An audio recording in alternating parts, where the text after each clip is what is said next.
Hello.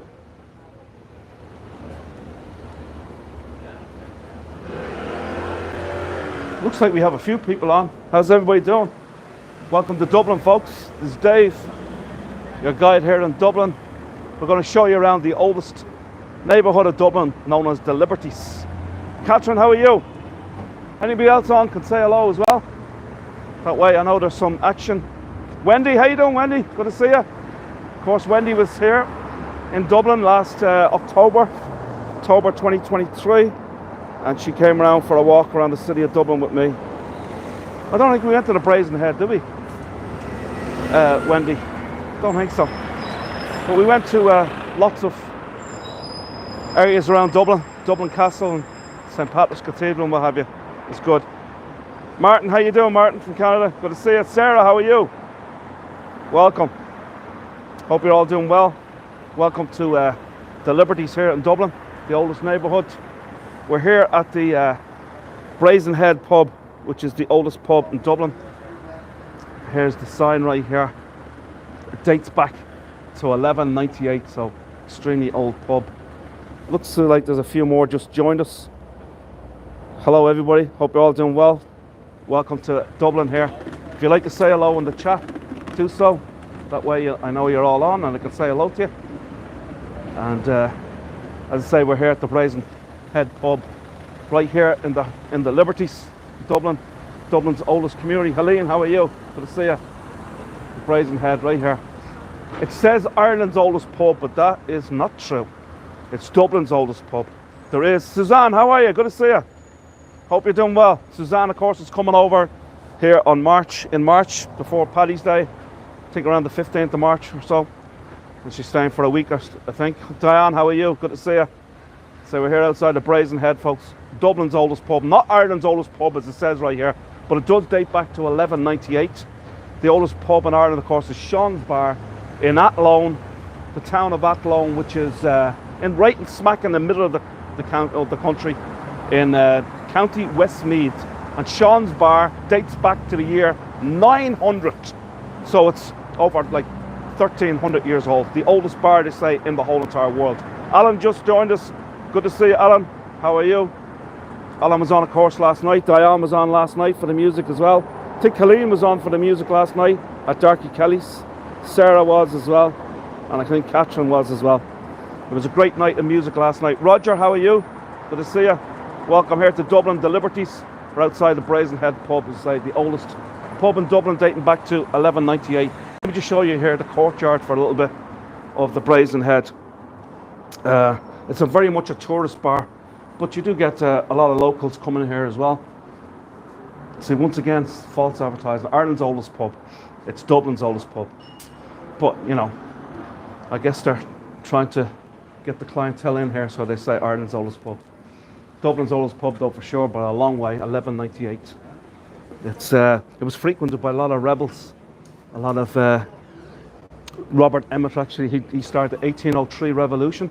And he actually came here, and he had a lot of meetings here, organising his 1803 rebellion. Ah, the girl, good to see you. Shelley, how are you? Welcome. So right here, a lot of planning for, say, the 1803 revolution, also the 1798 rebellion. A lot of the leaders drank in here.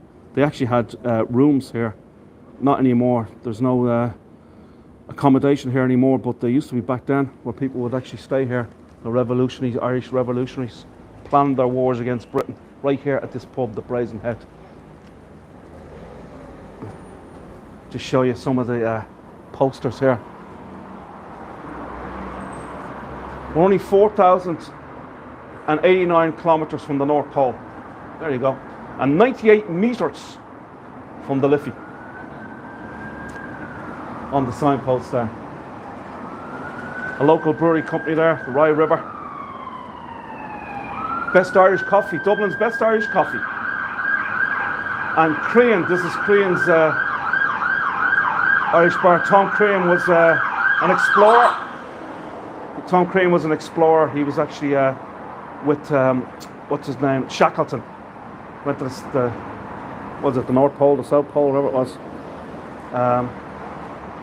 He's from County Kerry, so they have his own beer, Tom Crean's I believe it's an ale. It's an ale. I've only ever had it once. They only have it in certain pubs, but I have it here in this pub. Let's walk along and I'll tell you a little bit more about the Liberties here in Dublin. The Liberty takes in about 7 kilometres of Dublin City, and as I said before, it's the oldest community in Dublin. And these ancient streets are over 1,000 years old as we walk through them today on this tour. It's in central Dublin, on the south side of the River Liffey, southwest of the inner city, and it's very much a working class neighbourhood, as I say, with over 1,000 years of history. Oldest neighbourhood in Dublin, and people from the Liberties, they're known as the Dubs, and the people of the Liberties consider themselves to be the real Dubs, and rightly so, because it is the oldest community. So why would they not claim that? You can't blame them for that.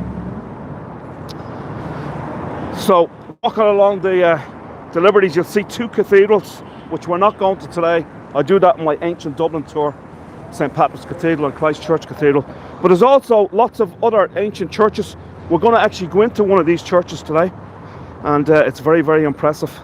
You got 4 whiskey museums here in the Liberties, and of course you got the Guinness Storehouse and the Guinness Brewery. The Guinness Storehouse is Ireland's #1 tourist attraction, and with something like 2.4 million people came to the Guinness Storehouse to hear the history of Guinness. It's 7 stories high, and it's in the shape of a pint of Guinness, the whole building is. At the end of the tour there, you can go up to the gravity bar and enjoy a pint of Guinness while looking at the Dublin skyline. It really is a terrific place to go visit. As I say, Ireland's #1 tourist attraction. We're going to end the tour probably around there, maybe close to an hour's time. Now, one time the Liberties was known for its textile industry, and many of the people involved in that were the French Huguenots who came here to Dublin in the 1600s. They were French Huguenots, Calvinists. They were persecuted in France, so they came to Dublin. And they came to the UK as well, but they were great. They were great manufacturers. They were great with their hands and so forth, but they were very much involved in the textile industry and very prominent in this area of the Liberties. Now, the Liberties gets its name from the Anglo-Norman era here in Dublin, when the Normans defeated the Vikings and ruled the city. And there was 2 separate tracts of land granted by the English king to the Archbishop of the Abbey of St. Thomas, and they remained connected to the city but had their own laws, hence the term Liberties. So they were a liberty unto themselves. And there's a total of 8 liberties here in the Liberties here in Dublin. So the Liberties, basically, liberty refers to a stretch of land given to a lord and were a law unto themselves, as I said before. The Liberties was outside the city walls of Dublin. Of course, inside the city walls would have been around Dublin Castle, because that was the seat of British government in Ireland, and anywhere outside of Dublin Castle would have been outside the city walls. Now, there isn't many of these medieval walls remaining, but hi Ronnie, good to see you. So Ronnie's saying hello to everybody. Good to see you, Ronnie. I hope you're doing well.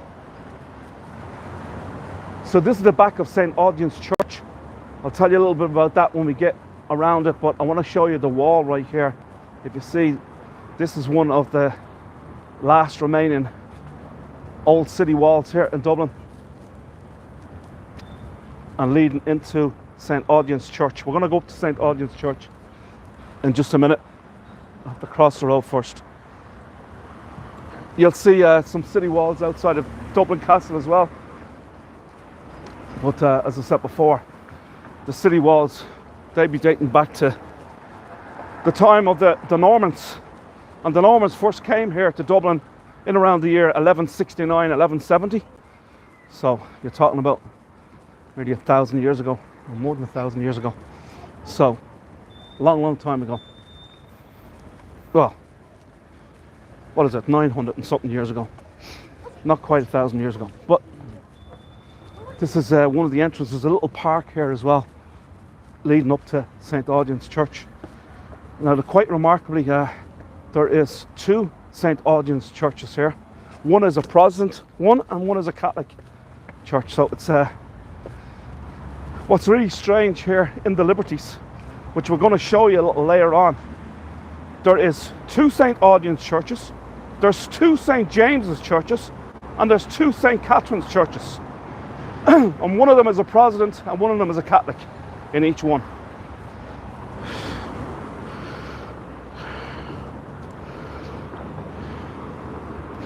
So the Liberties basically is known for three things really, and it dates back to around 841, the Liberties itself. But it's known for its distilling, its weaving and its brewing. As I say, the Guinness Brewery, established in 1759, is right here as well. And there's many whiskey distilleries around here too, so it's huge for whiskey. Some great tours as well. So St. Audoen's Church, it's the church of St. Audoen. It's a Church of Ireland church. Now, a Church of Ireland church is part of the Church of England, which makes it like a Protestant church. It's located here at Cornmarket here in the Liberties, located at the centre of the medieval city, Audoen, Walla Audoen, or Dublin. And outside the city walls, as I say, this is the oldest parish church here in Dublin, and it's still used as a church today. It was founded in 1190 by Archbishop John Comyn, who also established St. Patrick's Cathedral in 1191. Now, it's not the oldest church. The oldest church is a cathedral, which is Christ Church just down the street, but it's the oldest parish church, so that's not a cathedral. And I say founded in 1190 by Archbishop John Comyn, the same man that founded St. Patrick's Cathedral in 1191. So he was a busy man back then. The church is named after St. Queen, or Audoen, of Rouen, from Rouen in Normandy, who was a saint from the 7th century. And it was dedicated to him by the Anglo-Normans who arrived in Dublin around 1170. And there was an older church on this site dedicated to St. Columkill, dating back to the 7th century, right on this site. The parish of St. Audoen at one time would have been the wealthiest parish in the city.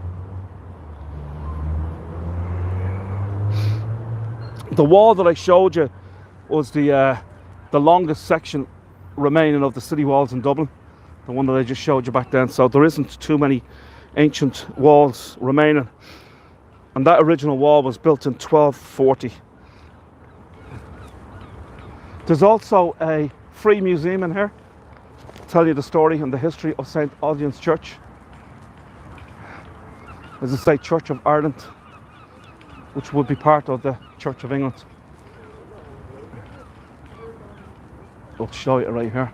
But there's a nice little park here as well. It's nice for a little rest, have a cup of coffee or whatever, while you're taking in the sights of ancient Dublin, medieval Dublin, if you like. Now, as I said before, what's quite extraordinary is that there's two churches by the same name right here. The one you just seen, St. Audoen's Protestant Church right here. And then right beside it, you got St. Audoen's Catholic Church right here. Roman Catholic Church. Now, this was founded in 1841, so obviously centuries and centuries after the original St. Audoen's.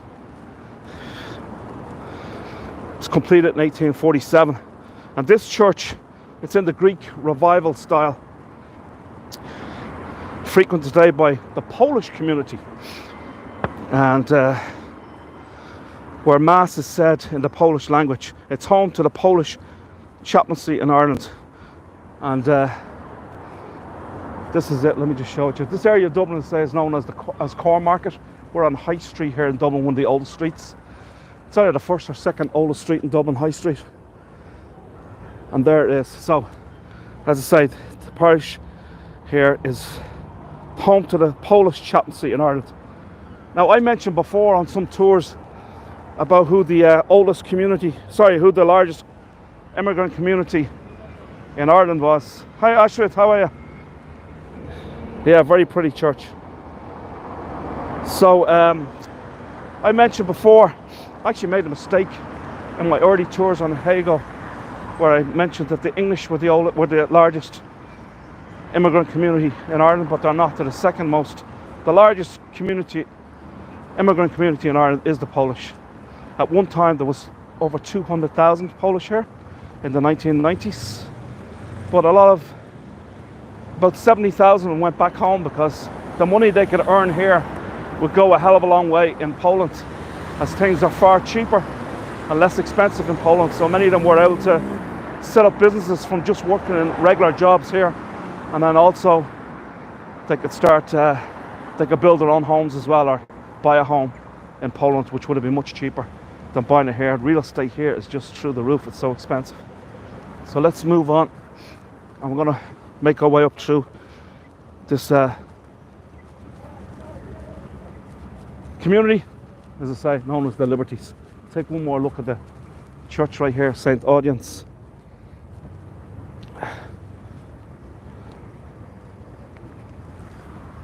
There you go. Hope everyone's doing well. It's actually very, very lucky today with the weather again. The weather has been absolutely fabulous for the last 3 or 4 days, in that it's been very, very warm, unseasonably warm for this time of year, which is great. Not complaining. And we're getting some blue skies as well. There was some blue skies out earlier, but looks like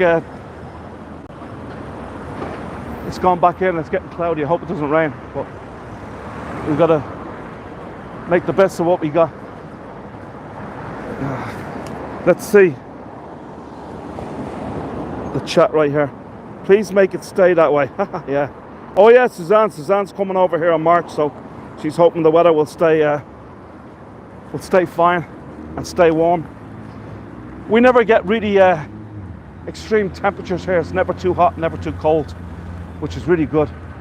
We wouldn't have the sweltering heat during the summer, and we wouldn't have the freezing cold with snow and ice during the winter. Occasionally we do now, of course. There is extreme weather, very rarely, but we do get it from time to time. Over here, this street over here to my left, Francis Street. We're actually on Thomas Street right now, which is the main street going through the Liberties. And this is Francis Street right here to my left. You'll see the sign over there. Francis Street is named after the Abbey of St. Francis, which was founded in 1235 by Ralph the Porter.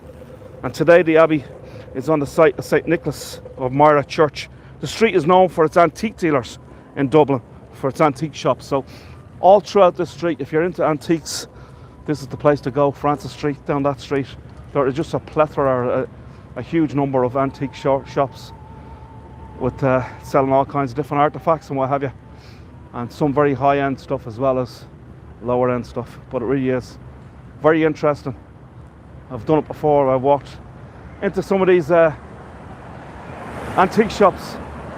You can find all kinds of great finds, if you like. So this is St. Augustine Street right here, just on the corner of Thomas Street, and it's named after this church that we're going to next. Look at the size of the spiral in this church. So I said this is Thomas Street that we're on.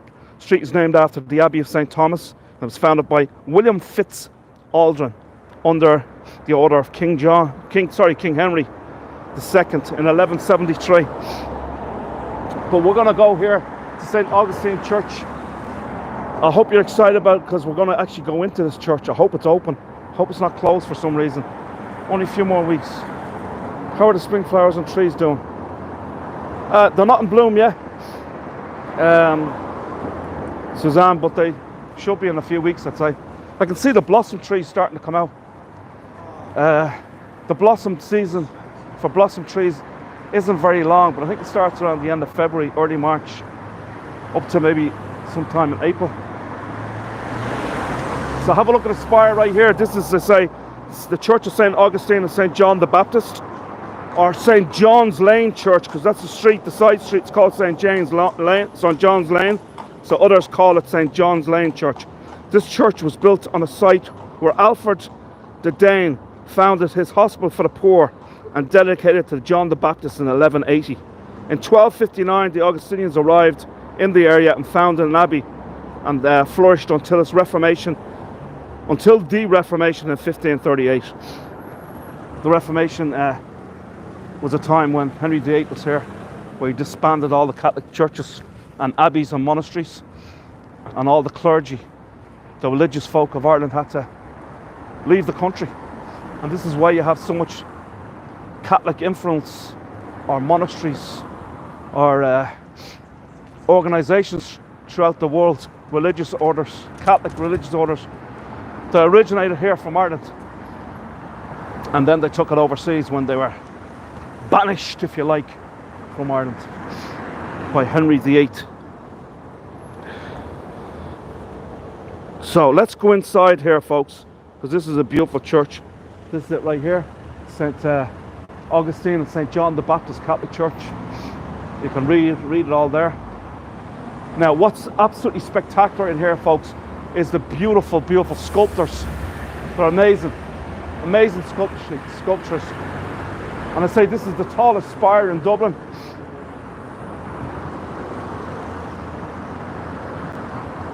Looks like it's open. Also here is stained glass. The stained glass windows here are absolutely spectacular. And they were actually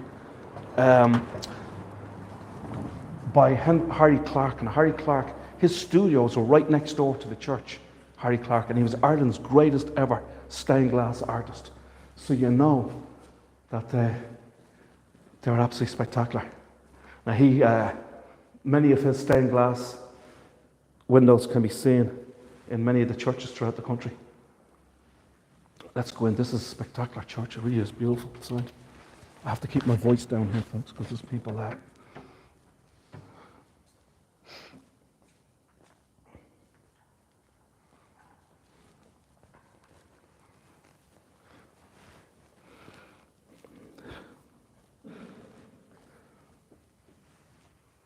This is St. Augustine himself. Now, many of the sculptures here were by James Pearce.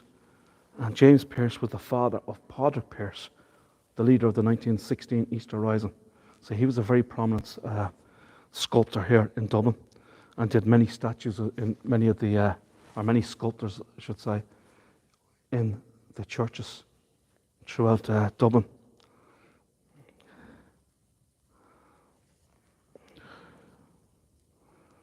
Now, the church was designed by the Pugh family, who also designed Westminster Palace. So the Pugh family, P-E-W, Pugh family, they designed Westminster Palace, and also this church here too. Another sculptor, I think done by James Pearce. Padre Pearce's what are lovely stained glass windows it is, that's right. I'm going to give you a better look at these as we walk through. As I said before, these were the stained glass by the greatest stained glass artist in Irish history, Harry Clark, whose studios were right next door to this church. Although he would have designed, or he would have been at many of his works in all different churches throughout the country. Just so happens this too. How you doing? Spectacular. Anybody want to say confession? I can take your sins in and discuss it with the priest right inside. Just let me know what your sins are, folks, and then I'll read you out your penance. Okay? How about this? Look at this.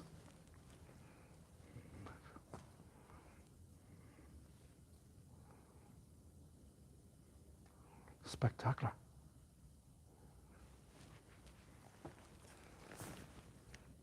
Prayer of Our Lady of Good Counsel. I'm not a religious guy, and I'll be honest with you, I'm not religious. I'm Catholic, like most of Ireland are Catholics. This was very much a Catholic country in days gone by. But today, there's not so many practicing Catholics. I guess a lot of it's to do with the clergy and what they did to poor innocent children with the sexual abuse and what have you. So I'm not a practicing Catholic, but I am a Catholic. But despite that, I usually only go to churches for weddings and funerals. But I do love going inside churches just to see the decor and the beautiful architecture, because it really is stunning. And to think how they were able to produce this kind of stuff so many years back, so many centuries ago, is quite extraordinary.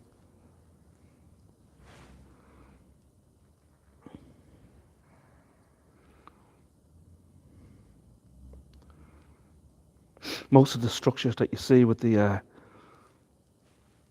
sculptures that I showed you were contained of myriad of structures in Portland stone.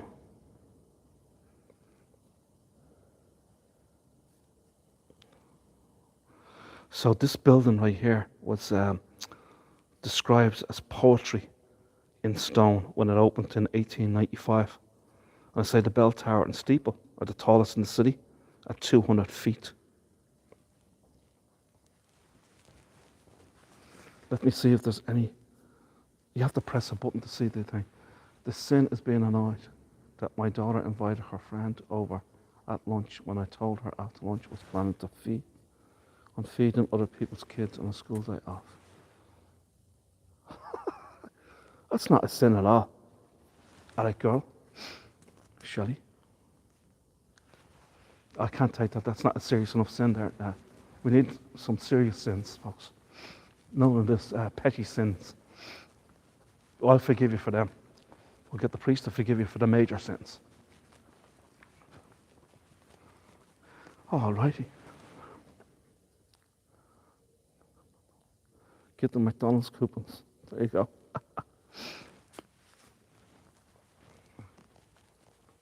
How about that one there? Okay, I want to leave this church.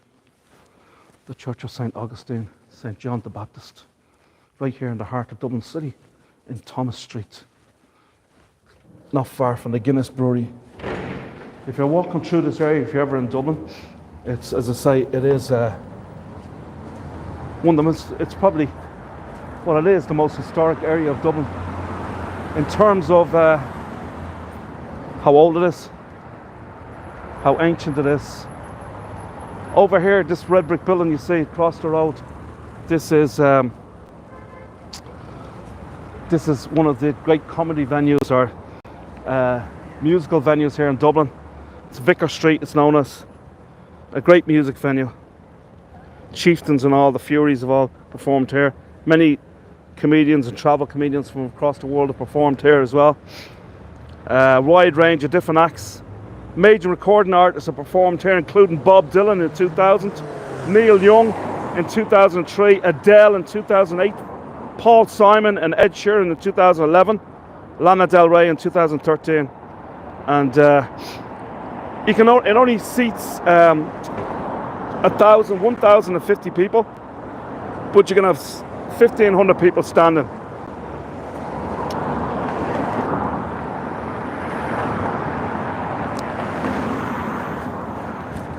I'm running across the road, folks. You wait forever to get a green light. So say, there you go, Vicar Street. Now over here, this side of the road is the NCAD, and this building over here was originally Power's Whiskey, John Power and Son Whiskey. In the 1960s, they moved to Cork. They're down in Middleton and Cork now, and they joined forces with the Jameson whiskey family to form Irish Distillers down in Middleton and Cork. But this was their original location, right here, John Power's. And actually John Power's dates back to 1791. As I say, it was here from 1791 right up until 1966 when they moved to Cork. And now it's NCAD, which is the National College of Art and Design here in Dublin. They were at a previous location at one time. They used to be known as the Metropolitan School of Art. And William Butler Yeats actually studied to be an artist not a writer at the NCAD, or when it was called the Metropolitan School of Art. And he went on to be Ireland's greatest ever poet, of course, winning the Nobel Prize for Literature in 1923. But he studied to be an artist because his brother and his father were both artists. His brother is a very, very well-known artist, Jack B. Yeats. Jack Butler Yeats. Horse and cart. This horse and cart brings you up to the Guinness Storehouse from like St. Stephen's Green in the city, and it brings you up to the Guinness Storehouse from here.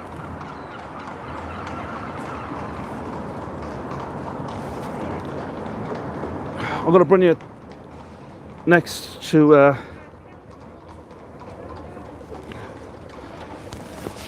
another church, St. Catherine's Roman Catholic Church, here on Mead Street. You'll see a lot of open air markets here as well. At one time there was a serious amount of markets, open air markets, market stalls throughout these streets. Not so many today as there used to be, but it was always known for its markets. In fact, there was the Ivy markets further down the street, actually on Francis Street further down, and that was a huge marketplace selling all kinds of fruit and vegetables and everything else. That has since closed down. Hopefully they'll reopen it. This is St. Catherine's Church. Probably can't see it too well from here. I'd need to cross the road to be able to see it properly, but there's a traffic jam here. Hold on a second.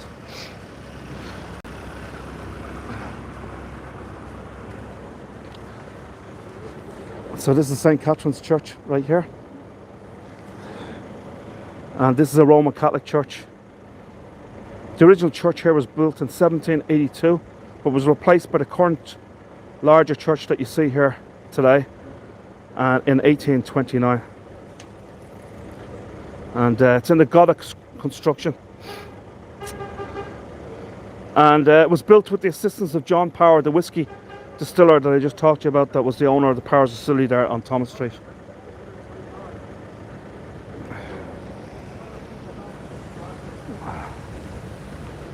We'll move on. So this is Mead Street, as I said. We're going to make our way back onto Thomas Street and show you some other places of significance.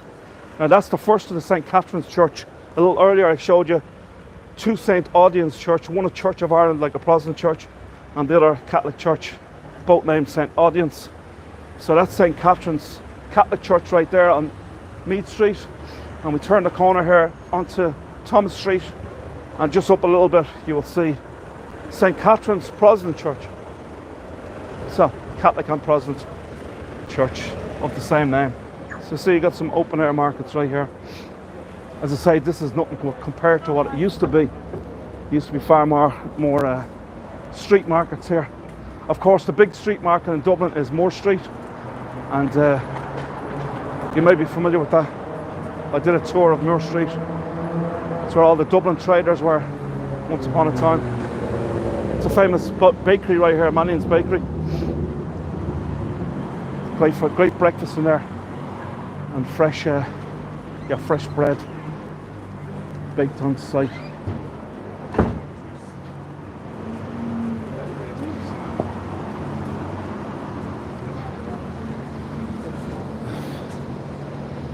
Just going to check the chat right here. Have to press a button to get the chat. There's a little house over here, folks, and I'll show it you now. But this is the oldest house in Dublin. You might have seen the house on Fishamble Street in Dublin. It was the oldest continuously lived in house. You've seen that on my Ancient Dublin tour. But this particular house is the oldest house. It's not the oldest. The house I showed you on Fishamble Street before is the oldest continuously lived in house, dating back to 1720. Well, this particular house right here dates back to 1639. Now, it's not been continuously lived in, but it's over this hair salon, barber shop right here, Fades and Blades. That particular house dates back to 1639. The oldest house in Dublin still standing. How about that? Now here we have St. Catherine's Church, the Protestant church, Anglican church. And it was originally built in 1185, folks, 1185. The current church dates back to 1760, as they would have, rebuilt it. And it's in the Palladian style. In 1803, the execution of Robert Emmet took place here, where he was hung, drawn and quartered. He sought to overthrow the British crown and the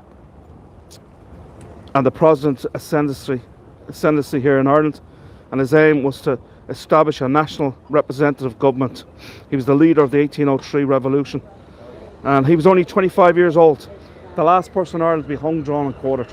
Right here, as I say, outside of the church. St. Catherine. In St. Catherine's, yeah. St. Catherine's Church. And they have a little poster right here. So this would have been 1803. Now this is a failed rebellion, the 1803 revolution. I say Robert Emmet, the leader of it, and he went on the run for a few months and got caught. And then was taken here to be hung, drawn and quartered. And he read out his epithet. And his epithet was, "When Ireland is free, and only when Ireland is free, let them write my epithet." Epithet. He was a member of the Society of the United Irishmen, and I say the leader of the 1803 revolution. You may see his big statue, or big monument in St. Stephen's Green Park. I would have shown you that before if you were ever on that tour. But now, his body was never recovered. So after he was executed, no idea what the British did with his body. His body to this day has never been found. They never let anybody, no one ever claimed his body. And I guess they never let anybody know where he was buried.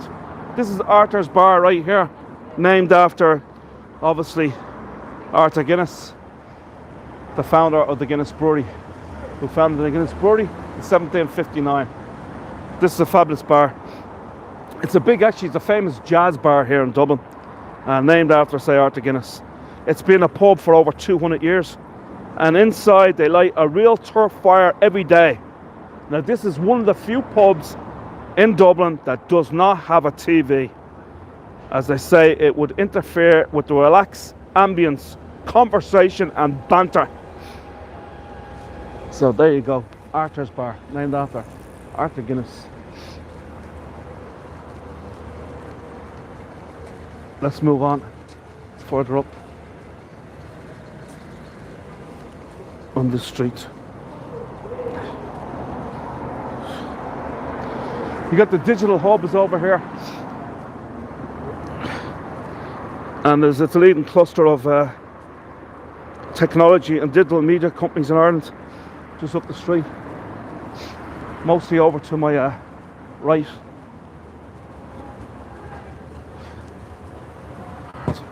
Yeah, they're probably buried parts in different places. You're right. Pub songs instead of TV. You know all about that, Ronnie, right? Ronnie used to live here in the 1990s for a couple of years.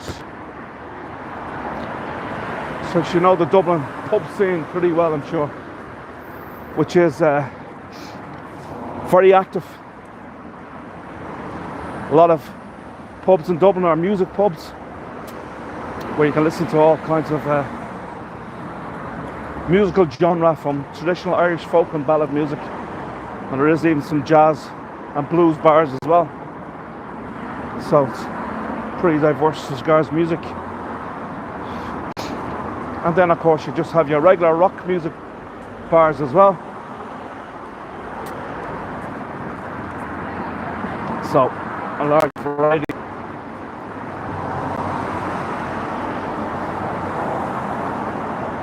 You'll see a sign right here for the Guinness Storehouse, which is where we're going to go next. Now we're not going inside. Obviously there's a fee to go inside. It's like 25 euros. So we're not paying that, but they wouldn't let you film in there anyway. But we're going to go show you from the outside. This is Crane Street right here. I say one of the entrances on one of the streets leading up towards the Guinness Brewery. So to just tell you a little bit about Guinness, one of the most famous alcohol products in the world, of course, and it's all started right here in this part of Dublin City, here in the Liberties. As I say, an Irish stout, and originated in the brewery of Arthur Guinness of St James's Gate. St James's Gate is just right around the corner. In 1759, so 265 years ago. And he was given a gift by a man by the name of Arthur Price, who was an archbishop of Cashel. He was the Archbishop of Cashel. And this is just shortly before. And he was given a gift of £100, which was a huge sum of money back then. And it's one of the most successful alcohol brands worldwide today. It's brewed in 50 countries, including Kenya and Nigeria. There's a huge brewery there as well. And it's sold in over 120 countries. Sales in 2011 amounted to 850 million litres. And it's the best selling alcohol drink in Ireland, of course. And Guinness Brewery make almost 2 billion worth of beer annually. There's actually 10 million pints of Guinness produced every single day here at the Guinness Brewery. Now, most of that's for export because we can't drink it all ourselves. Even though we'd like to, we just don't have the time to drink all that many pints. If there was more time in the day, we probably would. So,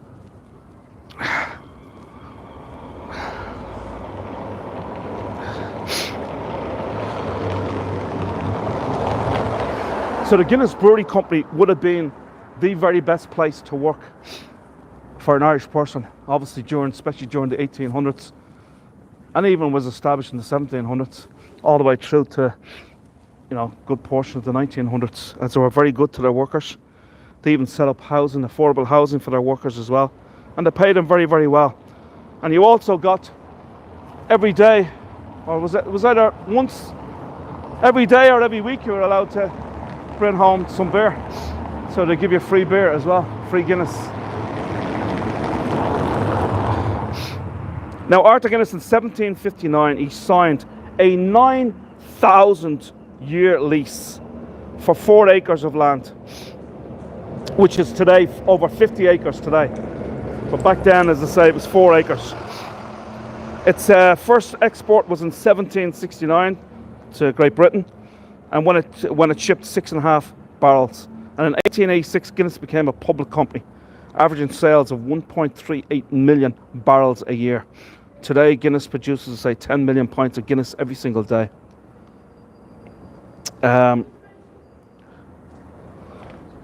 So in the 1800s, 1 in 10 people from this area, 1 in 10 people here living in Dublin work for the Guinness Brewery. In 1914, over 800 employees of Guinness joined the British Army, and 104 of them were killed in the First World War. The Guinness was also brewed in Park Royal, London, until it closed in 2005, when they came back here to Dublin. And in 1997, Guinness sold the brewery to the Diageo company, the biggest drinks company in the world. Now, at the turn of the century, in the late 1800s, this was the largest brewery in the world, right here in Dublin City. The largest brewery in the world in the 1800s, late 1800s, was the Guinness Brewery. So, the Guinness Brewery is Ireland's #1 tourist attraction. The Guinness Storehouse, I should say, where I think it was like 2.2 million people came here last year, 2023. So over 2 million visitors over the last few years. It covers 7 floors surrounding a glass atrium shaped in the form of a pint of Guinness. And here you'll see the Guinness Brewery process work. And with the 4 ingredients to make Guinness: water, barley, hops and yeast. Here Oh, you hear all about the history of Guinness as well, and the Guinness advertising, including the toucan, which has been used since 1935, designed by John Gilroy. So let's move into the storehouse itself.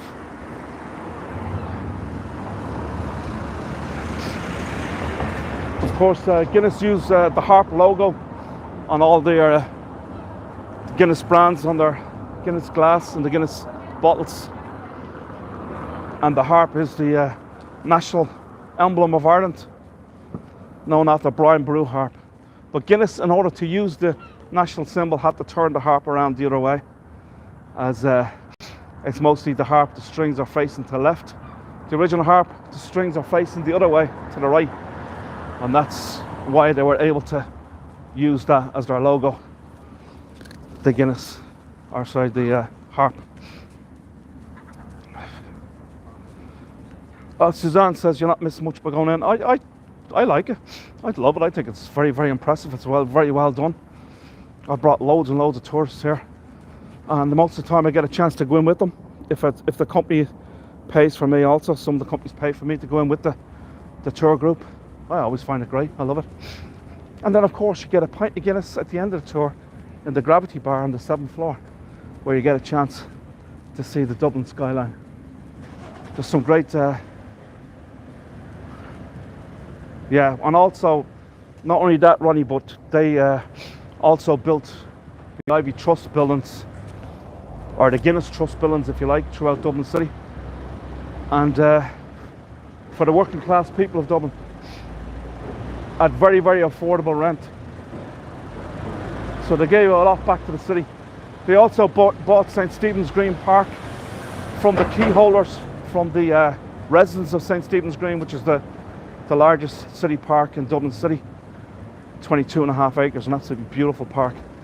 And in 1880, Arthur Guinness III, so the grandson, I think he was the great-grandson of Arthur Guinness, that founded the brewery here in 1759.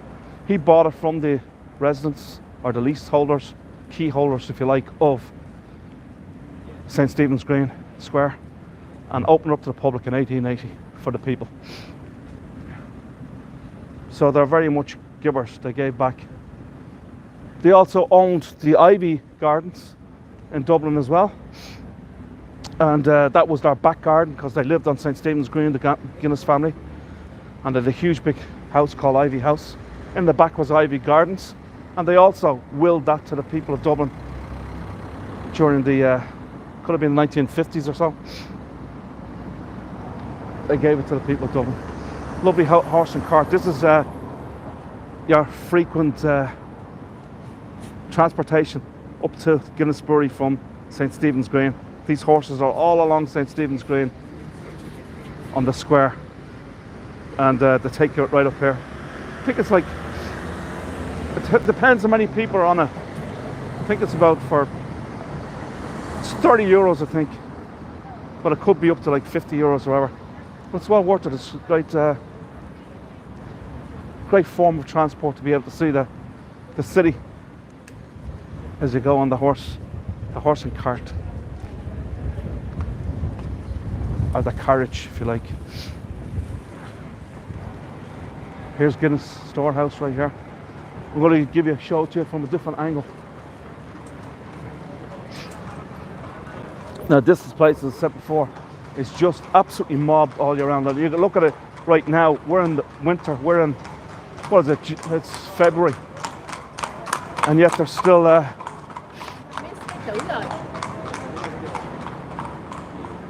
quite a lot of people. This place is, during the summertime, I'm telling you, it's like you can have, don't talk about walking, you can hardly stand.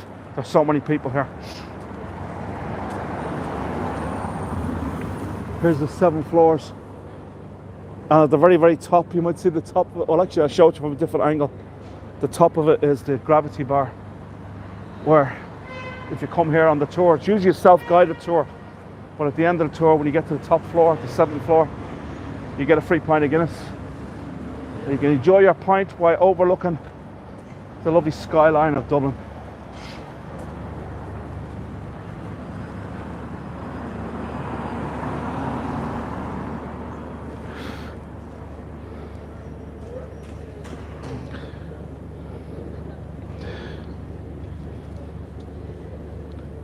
As I say, Guinness advertising, including the toucan, which has been used since 1935. It's a very, very famous logo, or whatever they used in their advertising, the toucan. And then, of course, you have Guinness is good for you. That's our slogan. Guinness is good for you. And it could be because there's iron in Guinness, so it's good for you. There's iron in Guinness.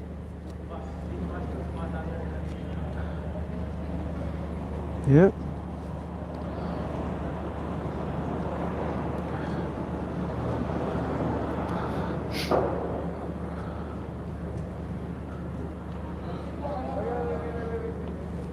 I'd say the 7th floor houses the Gravity Bar. Beautiful views. Guinness slogans. Guinness is good for you. Yes, indeed. Absolutely amazing.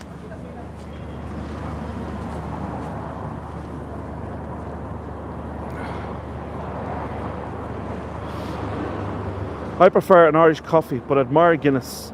Cute horses with carriages. Yes, Ashford. Only says you prefer it. Yeah, Irish coffee is so popular here as well. Obviously, there's a lot of the pubs around Dublin. This is a huge big apartment complex going up here. I think it's 500 units are being built.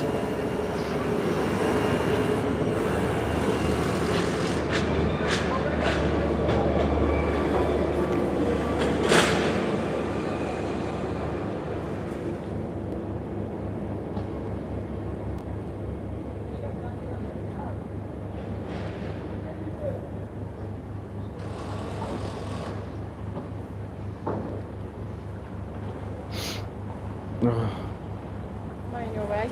No, you're grand there. Go on, go ahead, no problem. You're cool. I just touched something on my screen. I hope it didn't mess up anything. Is everything still alright, folks? You can see good? I just hit something on the screen and it's now looking a little bit different. You know what, I changed the colouring. We're back to normal here. Still good. Okay. It's good here. Okay, great.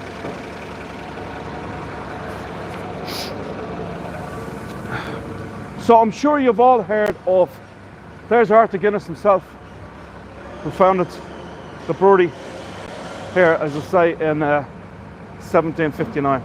Now, I'm sure you've all heard of the Guinness Book of World Records, the Guinness Book of Records, Guinness Book of World Records. One of the most famous books of all time, one of the most sold books of all time, I guess. One of the most purchased books of all time. And the idea for the book started when Sir Hugh Beaver, he was the managing director of the Guinness Brewery, was attending a shooting party in County Wexford in the 1950s. So there he and his guests argued about the fastest game bird in Europe, but they failed to come up with an answer. And they even failed to come up with an answer in any reference books as well. So Sir Hugh Beaver came up with the idea of a book and invited the twin brothers Ross and Norris McWhirter to compile a book of facts and figures, and the Guinness Book of Records is then incorporated and becomes one of the most recognised and trusted books in the world. And in 1955, the first book of the Guinness Book of World Records was printed. 1955.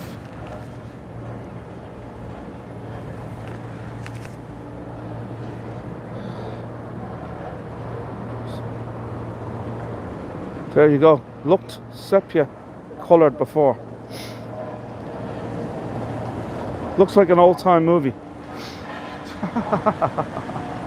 I can put different colours on. So whatever button I hit, it shows you different colours.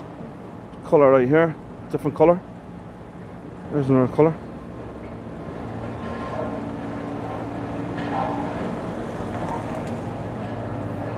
It's rain. Glamour.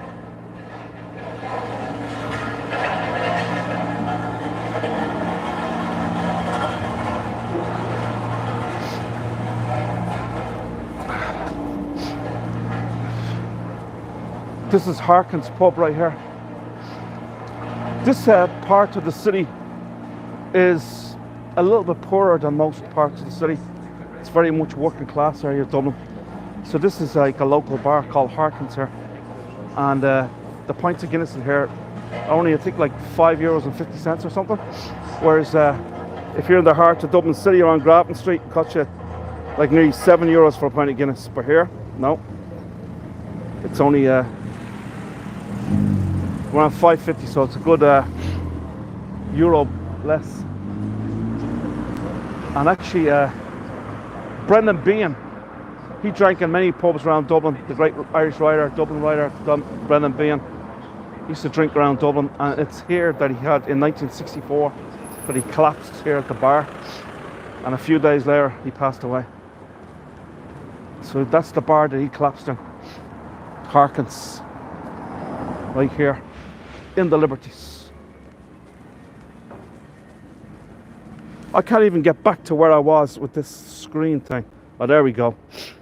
Could be fun to play with. Yeah, Temple Bar's more than that. Even after 11 o'clock it goes up again. Something like $10.50 now for a pint of Guinness after 11 o'clock. It's just ridiculous.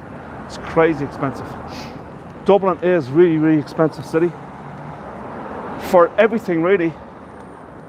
But especially if you're going out for a night's drinking, it costs an absolute fortune. You just want to pace yourself if you're going out, if you're having too much money with you. Otherwise, it costs you a lot of money.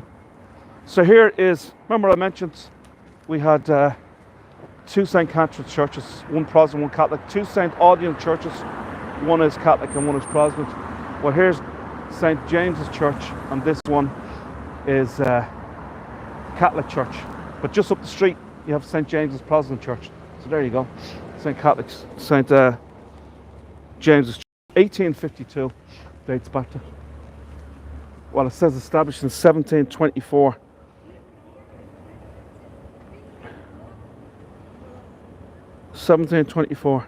Catholic Church. Home of the Camino Society of Ireland, providing information on the Camino Santiago pilgrimage.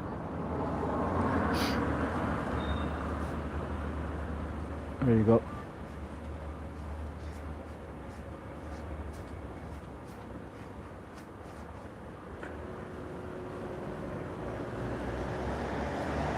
Now, straight in front of me, you'll see a health centre, and this health centre is strictly for the employees of the Guinness Brewery, right here, straight in front of you.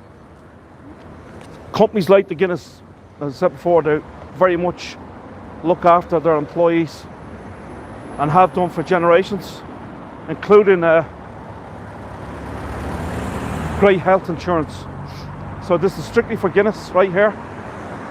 The health, centric health provided for the Guinness employees. And you see the brewery in the background there, parts of it. You'll see that that's St. James's Church further up there, and right beside St. James's Church is Pierce Lyons Distillery, another whiskey distillery right here in Dublin. There's lots of them. Here's the front of that St. James's Church right there.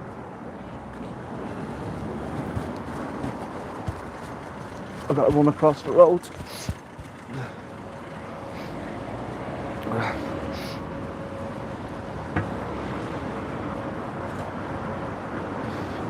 As I say, Guinness takes up like 50 acres.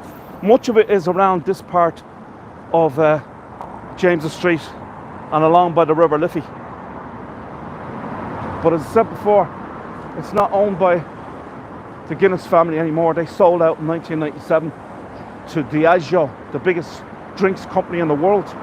They have such brands as Johnny Walker whiskey, Scottish whiskey, which is the biggest selling Scottish whiskey in the world. They got Smirnoff vodka, supposedly the biggest selling vodka in the world. They got Bailey's Irish Cream. They got Guinness. They got lots and lots of other big brands. I mean, the list, Gordon's Gin.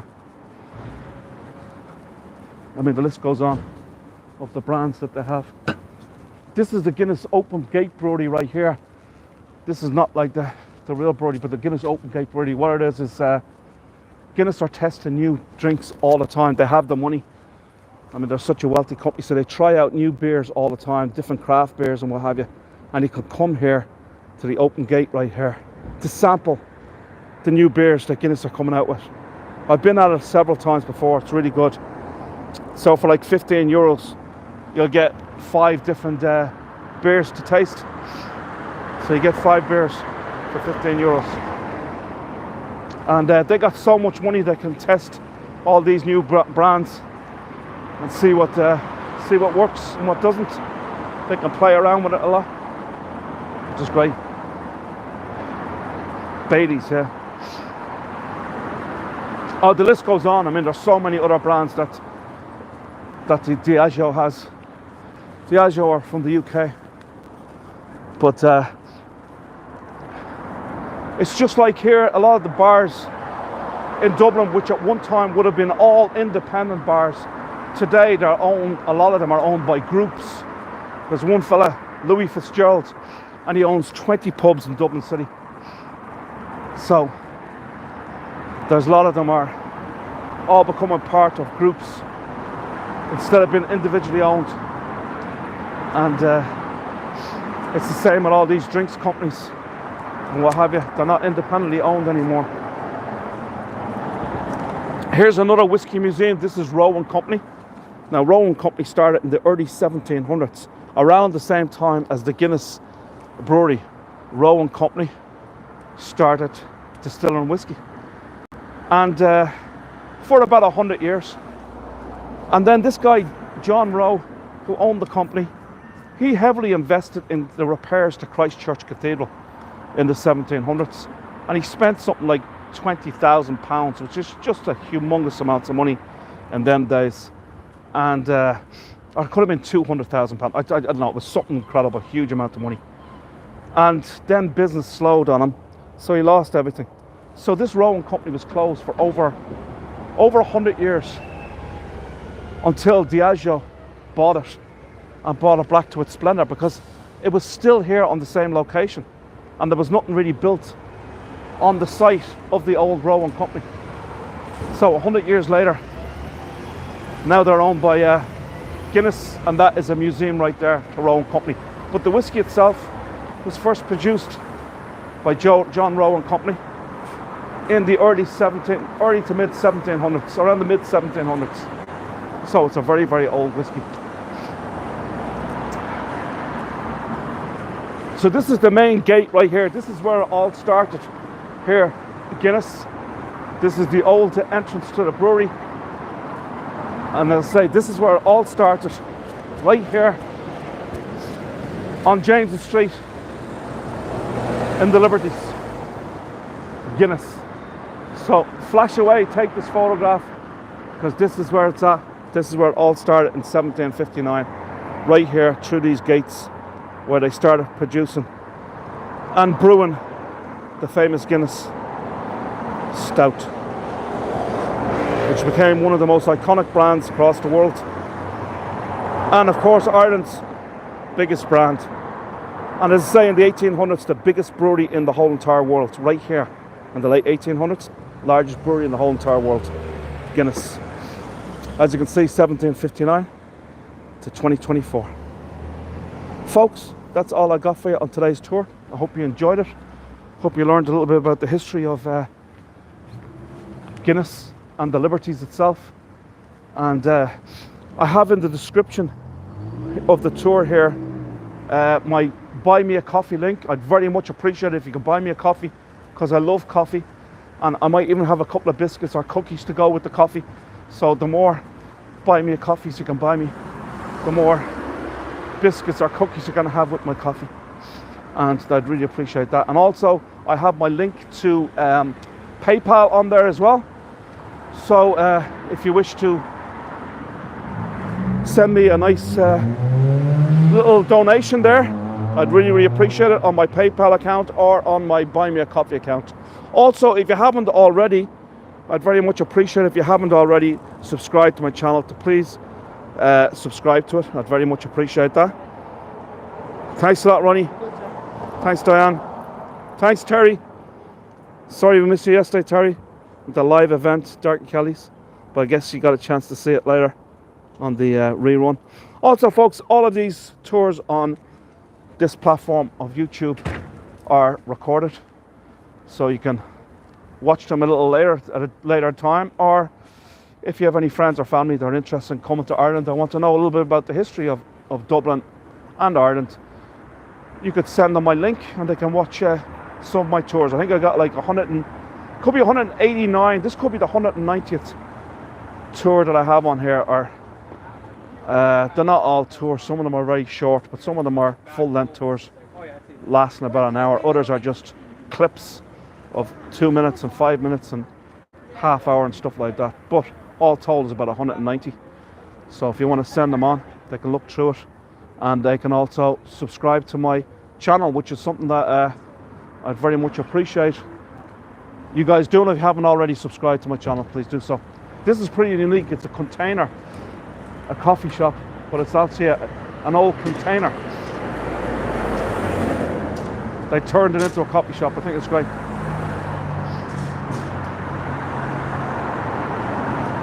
This is St. Patrick's Tower behind it. You can probably see the image.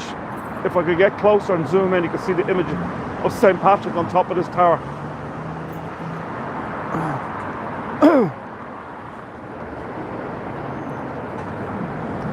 Also, thanks Alan. Also tomorrow, I will be doing a tour of the Royal Kilmainham Hospital. It's only up the road from here, and it's right beside Kilmainham Jail, which I'd love to do a tour of that, but there's no filming allowed in there. You're not allowed to take a gimbal in and film it inside. But I'll start from outside of Kilmainham Jail and make our way into the Royal Kilmainham Hospital. The oldest graveyard in Dublin is there, and you got the IMMA, the Irish Museum of Modern Art. You also have lots of sculptures on the land there as well, and you've got a beautiful, beautiful formal gardens there as well. They're exquisite, they're gorgeous. It's a very interesting tour. Lots of sculptures, as I say, and lots of interesting places to visit on that site. It'll be a shorter tour than today's tour, probably be less than an hour. But I hope you can join me tomorrow for that. And then come this Thursday, I'm doing a tour of the Phoenix Park. Phoenix Park is Dublin's or Europe's largest walled park, largest enclosed park.